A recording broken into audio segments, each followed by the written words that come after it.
Então, pessoal, dando continuidade aí sobre essa aula da peste negra, nessa segunda parte iremos continuar aí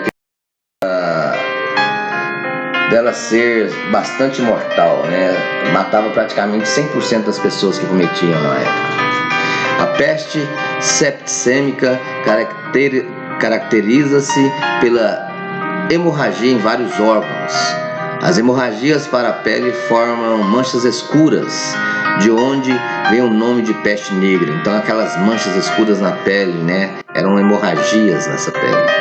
Do sangue podem invadir qualquer órgão, sendo comum a infecção do pulmão. Então a peste não tratada é 100% mortal. A peste pneumônica pode ser um desenvolvimento da peste bubônica ou uma inalação direta de gotas infecciosas expelidas por outro doente, ali tendo uma carga muito grande da bactéria Yersinia pestis, né? Na época, então, surgiram bastante quadros pintados por artistas da época, como esse ao lado direito aí, trazendo imagens horrorosas de terror. E a peste negra, com a sua cura? Como aconteceu isso? Na Idade Média, como não havia cura, as pessoas usavam vinagre para tentar se defender, tendo em vista que tanto os ratos quanto as pulgas evitam seu cheiro. O número de mortos era tão grande que eram abertas enormes valas comuns. Com a descoberta dos antibióticos, a doença, antes tida como mortal, atualmente é facilmente controlada. São usados, neste caso, estreptomicina, tetraciclinas, clorafenicol, gentamicina e doxiciclina. Todos esses antibióticos aí serviram para tratar a peste negra ou peste bubônica. Muitos morreram e muitos foram enterrados juntos.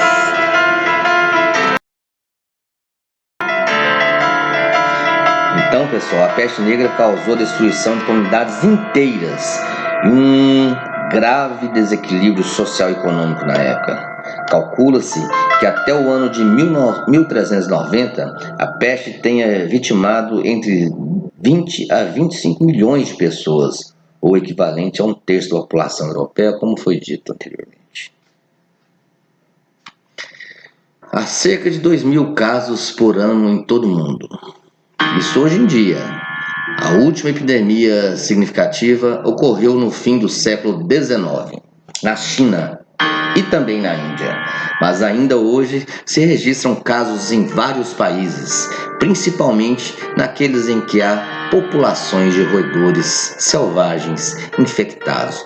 Vejam aí, gente, as gangrenas nas mãos dessas duas pessoas contaminadas. Ao lado direito aí, nós temos uma pessoa vestida aí, um médico.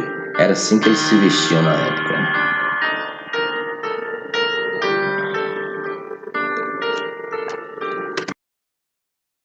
Consequências da peste. Ocorria então a diminuição demográfica, com tanta morte, né? Cerca de 1/3 da população europeia.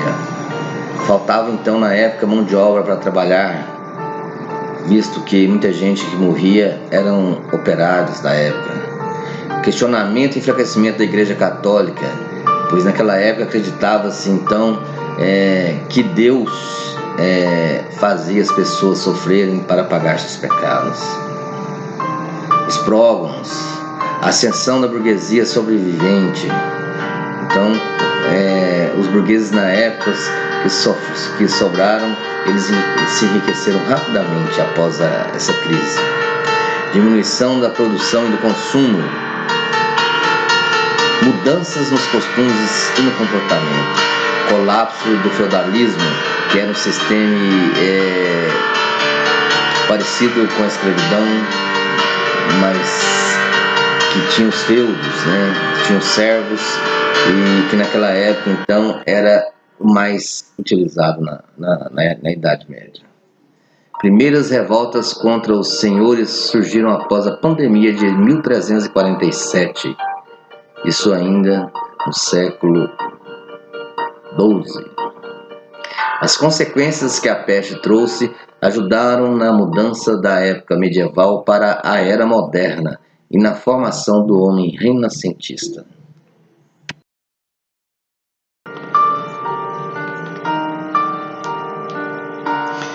Então, pessoal, essa época aí, a época da Idade Média aí, foi uma época de bastante terror, realmente, né?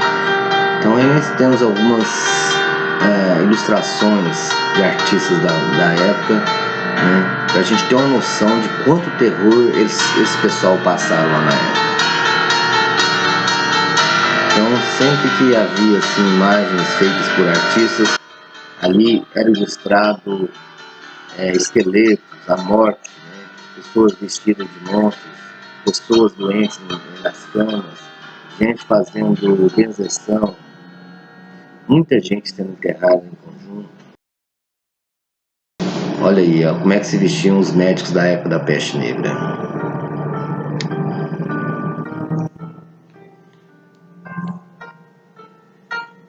Interessante que de cerca de 100 em 100 anos acontece uma pandemia. E agora, na atualidade, nós estamos vivenciando uma, que é a Covid-19. Então, desejo a todos saúde e paz. Muito obrigado pela atenção.